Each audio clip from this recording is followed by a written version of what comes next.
Conservatism does not come natural to us. There are two ways to live, and there is a line that divides the two ways. One way is natural in that it needs no introduction or training to embrace. Another way is also natural in that it is elemental, but it is not the natural path of humankind. The right path is difficult to find and hard to follow. No one is naturally conservative. By birth, we are all liberal. Children are born liberal. Without training, the child's natural tendency is to be self-obsessed and self-absorbed.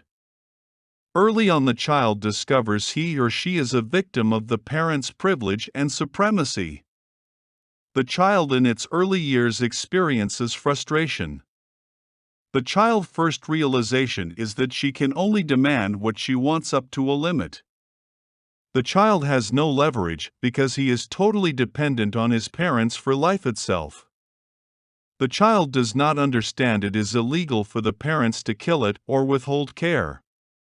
So, regardless of the needs of the child, he or she fears going beyond certain boundaries in case the parent abandons the child. This fear will lessen if the child learns its own outrage intimidates parents. The child fears starving to death or dying from exposure, but also dying because the parent withholds the care it needs. The child is by nature a victim of its situation, unless it learns the parent will not challenge the child's demands. The child can be liberal in varying degrees, but the child cannot be conservative because the child lacks the capacity to be conservative. The child even learns intersectionality at an early age. The child learns that infancy gives children more privilege over their older siblings. The older child learns to fight for an expansion of his or her rights. However, the child has not acquired the philosophical and analytical skills needed to mount an intellectual defense of his or her position, so the child resorts to petulant outrage when his or her needs are not met.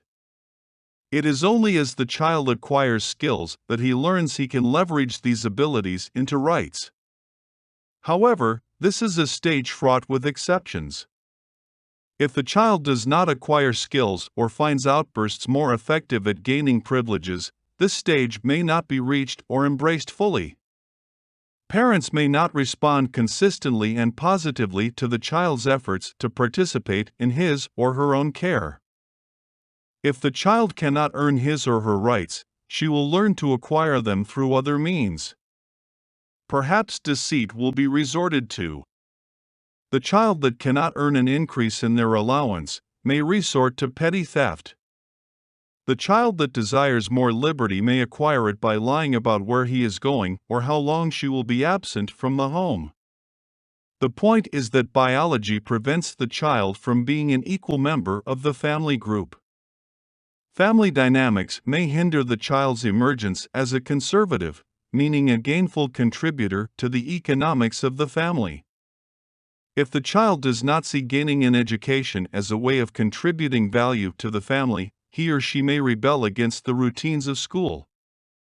The child must be taught that he or she can contribute value to the family and that the value he or she contributes is real value, if the child is to acquire the values and habits of conservatism. The values of conservatism do not come natural to the child. The more youthful the person, the more likely they will be socialist. Socialists will also be less concerned about the issues of ownership. Children not given ownership do not value ownership in others. The more natural inclination is to take what one wants.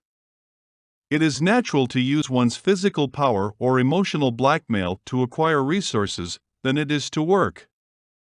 One can become human without much work. To become a conservative is problematical. To achieve this level of sophisticated maturity requires good parenting and mentorship. Conservatism is not a natural attribute of humans, it is a learned stage of development.